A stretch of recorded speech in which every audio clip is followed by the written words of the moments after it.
The fifth message of God is this: always be ready for the day of judgment, for the time is close at hand. So how do we get ready for the day of judgment?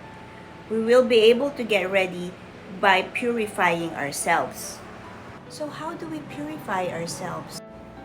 The first way to purify ourselves is to ask God sincerely for forgiveness of all the sins we have committed in the past.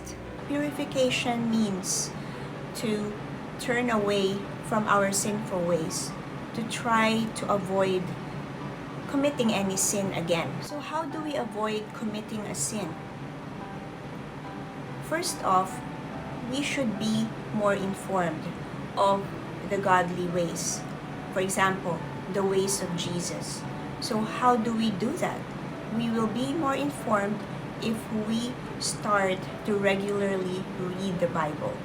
For example, before I thought being angry is just a normal thing, that people can get angry because they're only human.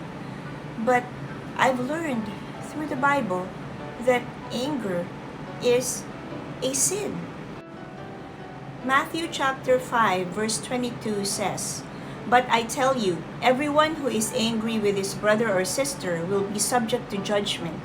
Whoever insults his brother or sister will be subject to the court. Whoever says, 'You fool,' will be subject to hellfire." Another way of preventing us from committing any sin would be to pray on a daily basis, asking God for His guidance and for the gift of the Holy Spirit to strengthen our resolve in avoiding committing any mistake or anything that will offend Him. But I am pretty sure that all of us will be still bombarded with all kinds of temptations, because earth is the dominion of Satan, and Satan wants us to commit as many sins as we can because he doesn't want us to be near to God. But even though we will be subject to all kinds of temptations, God knows that we have this ability to fight all those tests that will be thrown at us. 1 Corinthians chapter 10 verse 13 even said, "No temptation has overtaken you except what is common to humanity. God is faithful, and He will not allow you to be tempted beyond what you are able. But with the temptation, He will also provide a way to escape so that you are able to bear it." So the day of judgment, according to God, is very near. So what are the signs? Luke chapter 21, 25 to 28 says, "There will be signs in the sun, moon, and stars. On the earth, nations will be in anguish and perplexity at the roaring and tossing of the sea.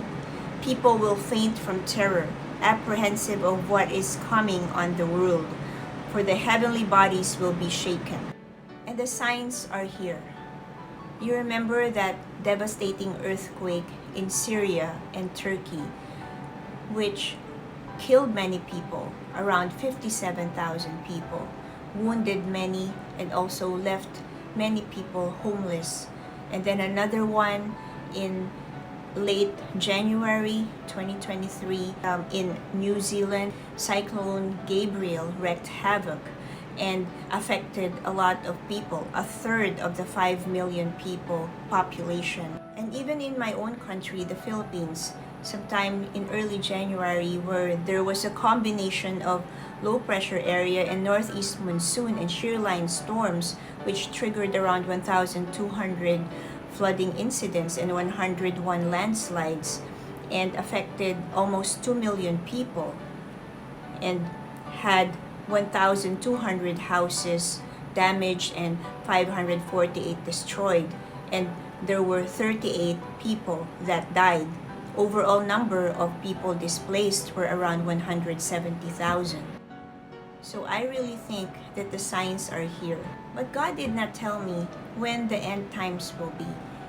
He did not tell me, and He did not want to tell me because He is still giving us a chance. So that concludes our fifth message.